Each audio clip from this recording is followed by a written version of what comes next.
Hey folks, Sean here, and today what I want to talk to you about are the different type of product companies you might build. And when I say different type, what I mean is low touch versus high touch. There's some key differences between the type of experience that you might create for both your customer and the type of product company that you're going to build for both yourself and your team.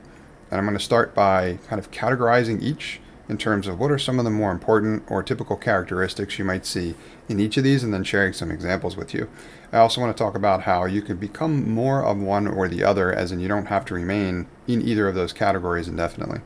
So when I say low touch product company, typically from a strategic perspective, what that means is you're creating a customer experience that is typically product led.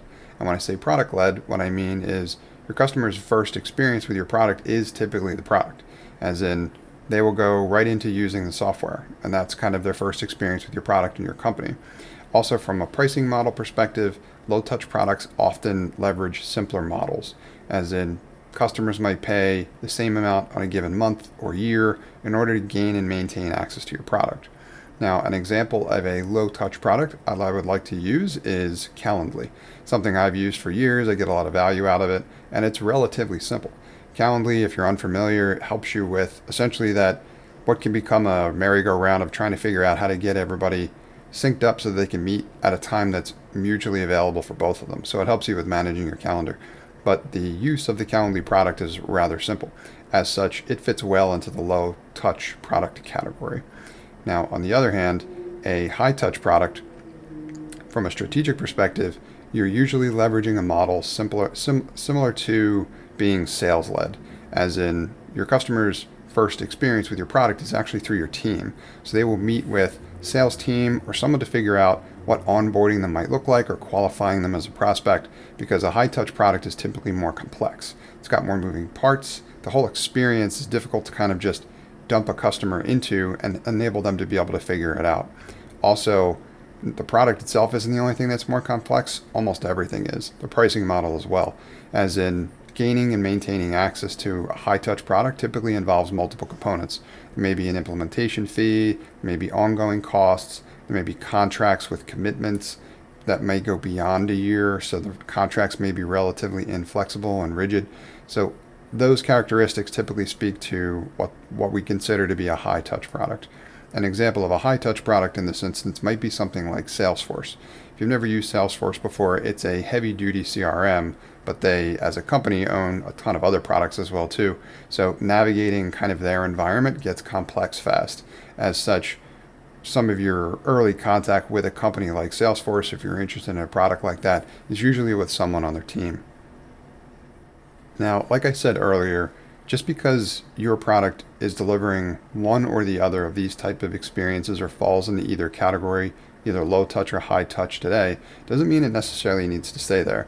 I've seen products make a successful transition from one to the other, and you'll often see products trying to do that as they're kind of figuring out product market fit. So the most straightforward way to think about it, if you would like to be one or the other, that's why I described those characteristics and some examples of each first, because depending upon your experience with those products or your ability to familiarize yourself with them, that may or may not be, you might become clearer for you in terms of the type of product you'd prefer to build versus, the customer experience that you're looking for and the experience that you'd like for yourself and your team, right? There are different implications depending upon which of these two paths that you choose, and you don't need to wait to choose this. I think more often than not, it makes the most sense to think about this almost essentially right out of the gate. But let's assume you have some traction and you have an established product with paying customers as well too. Transitioning from one to the other or taking advantage of the respective strengths of each is also possible. Now, the easiest way that I typically think about how to do that really is the core component of that is the product experience, as in how complex is it to use your product. In order for a high touch product to become more of a low touch product, you're going to have to simplify the experience. So you might need to do things like cut way back on in terms of what your product is capable of. That might mean removing features or building a new version of your product that's actually dramatically simpler than it was before.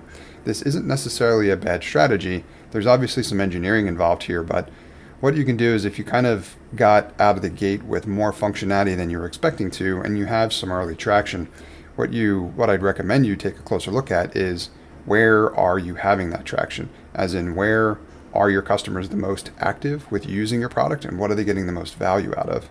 Soft circle those features and essentially do a quick, mental calculation in terms of like what percentage of what your product is capable of are those features where they're getting the most value and using the most frequently, and can you create a simpler product experience around just those features? If you can, that's where you have great potential to convert essentially a high touch product into a low touch product.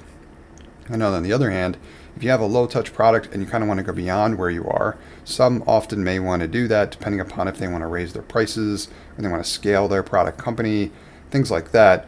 Low touch products are less likely to go further in that direction, so to speak. If that's the case, then you want to have a better understanding for how you want to continue your product experience. And if you're fulfilling a good regular experience of performing research and discovery, that will help you better understand what features you can add to your product experience in order to add and provide more value for your customer. And if you're doing that over time, your product may become more complex, which might make sense in terms of transitioning to more of a high touch product as opposed to what you might have been before, which was a low touch product. Hey folks, thanks for watching my video and I hope you got value out of it. If you did, please consider liking this video and subscribing to the channel so you can be notified when more content like this becomes available. Also in the comment section below, I'd love to hear from you.